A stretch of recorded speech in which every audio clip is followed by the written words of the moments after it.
Hello বন্ধুরা, আশা করি সকলে ভালো আছেন। আজকে ইউনিক ধরনের একটা রেসিপি নিয়ে এসে হাজির হয়েছি। একেবারে নতুন ধরনের রেসিপি। আপনারা আগে হয়তো এরকম ধরনের রেসিপি কোনোদিনই খাননি। এতটাই দুর্দান্ত না রেসিপির স্বাদটা, একবার বানালে বারে বারে বানিয়ে খেতে ইচ্ছা করবে। বানানোটা কিন্তু একেবারেই সোজা। চলুন তাহলে বানিয়ে ফেলি। আমি এখানে 1 বাটি পরিমাণ সুজি একটা বড় পাত্রের ভেতর নিয়ে নিলাম। যে বাটি মাপে সুজি নিয়েছিলাম সেই বাটি মাপেরই অর্ধেক বাটি টক দই নিয়ে নিলাম। আর অর্ধেক বাটি জল নিয়ে নিলাম। এবার এর ভেতরে দিয়ে দিচ্ছি 1 টেবিল চামচ লবণ। এবারে একটা হুইস্কের সাহায্যে সব কিছু আমি খুব ভালো করে মিশিয়ে নেব।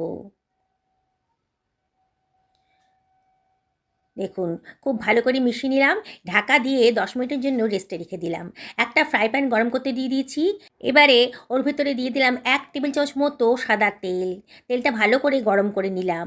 তারপর দিয়ে দিচ্ছি হাফ টেবিল চামচ মতো গোটা জিরে। আর এখানে দিয়ে দিচ্ছি 1 বাটি পরিমাণ কড়াইশুঁটি।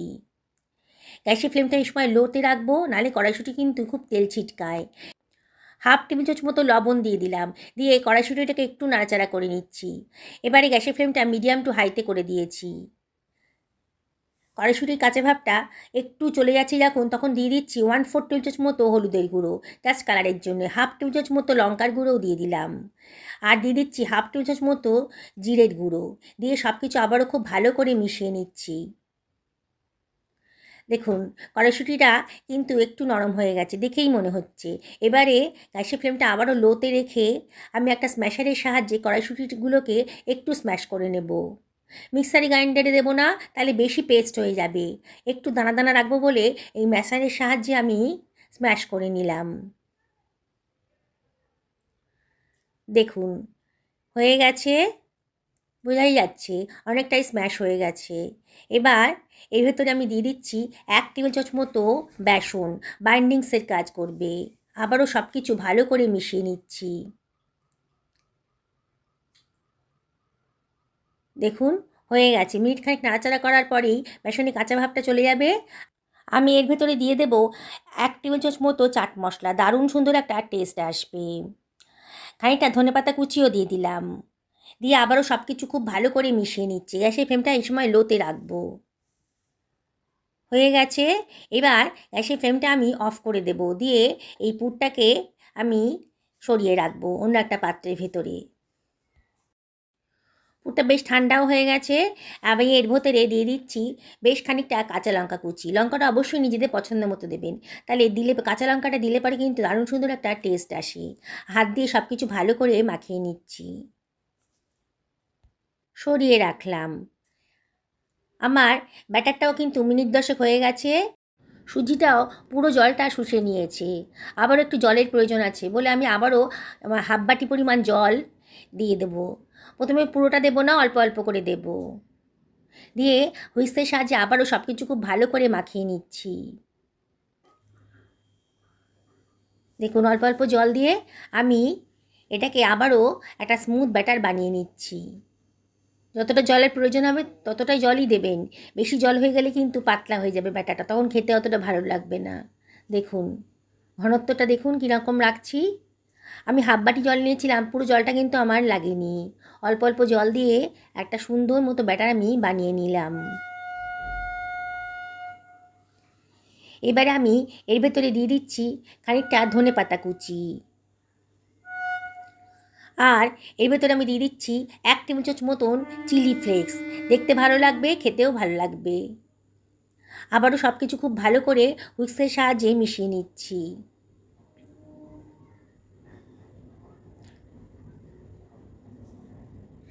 এবারে আমি এর ভেতর দিয়ে দিচ্ছি 1 টেবিল চামচ মতন ইনো।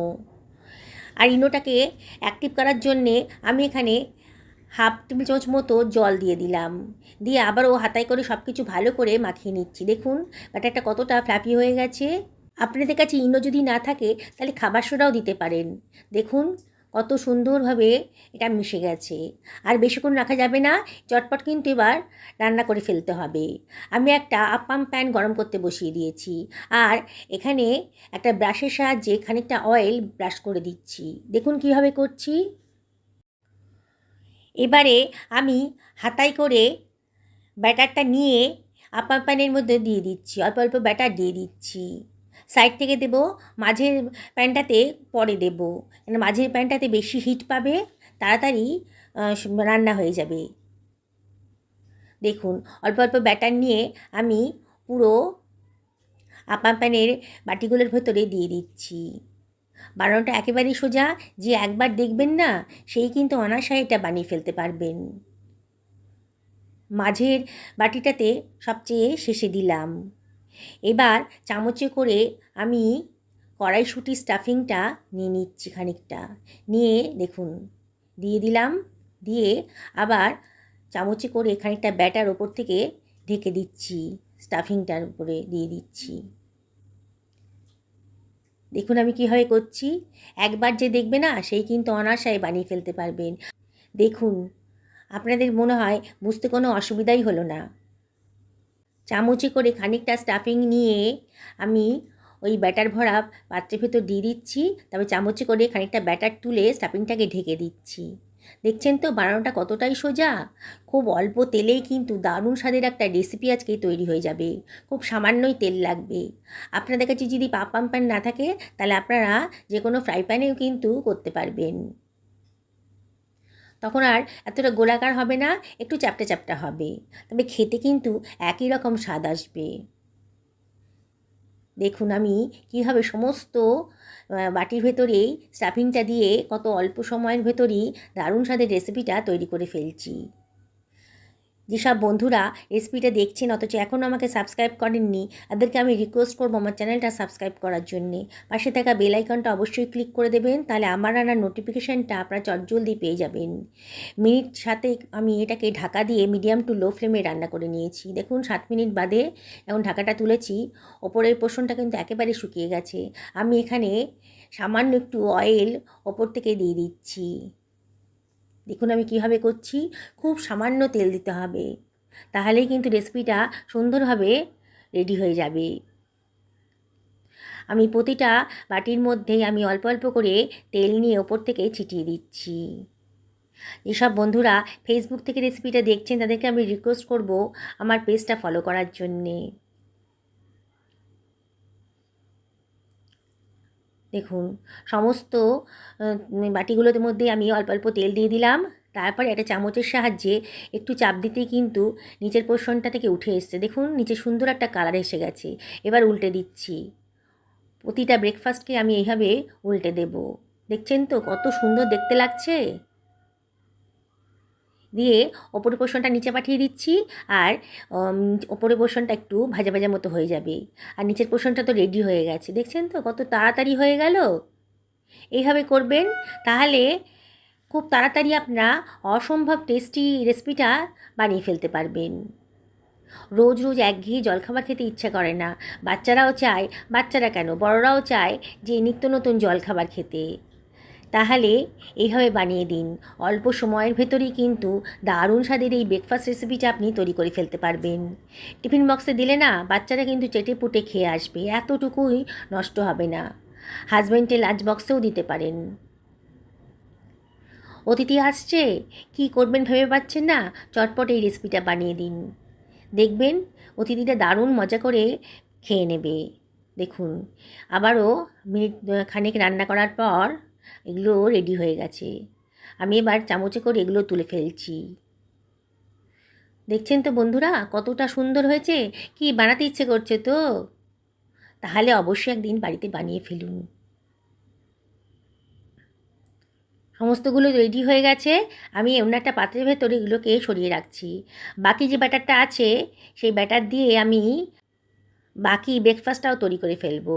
সবগুলো রেডি হয়ে গেছে, এবার একটা সার্ভিং প্লেটে এগুলোকে আমি সার্ভ করে দিচ্ছি। দেখুন বন্ধুরা কতটা সুন্দর দেখতে লাগছে, কতটা লোভনীয় হয়েছে, দেখছেন তো? যাকে খাওয়াবেন না সেই কিন্তু জিজ্ঞেস করবে কীভাবে বানিয়েছেন বলে দিন না, এতটাই টেস্টি হবে। দেখুন দেখেই কিন্তু খেতে ইচ্ছা করবে। আমি একটা ভেঙে দেখাচ্ছি আপনাদেরকে। দেখুন কতটা সুন্দর দেখতে লাগছে। দেখুন ভেতরটা পুর ভরা, একদম পুরো পাউরুটির মতো দেখতে হয়েছে। একেবারে নরম তুলতুল করছে। এই রেসিপিটা থাকলে বাজার থেকে আর পাউরুটি কেনার দরকার নেই। আমি আপনাদেরকে আবারও রিকোয়েস্ট করব, একদিন বাড়িতে বানিয়ে ফেলুন, সকলকে খাওয়ান, নিজেও খান। সুস্থ থাকুন, ভালো থাকুন, নমস্কার নেবেন।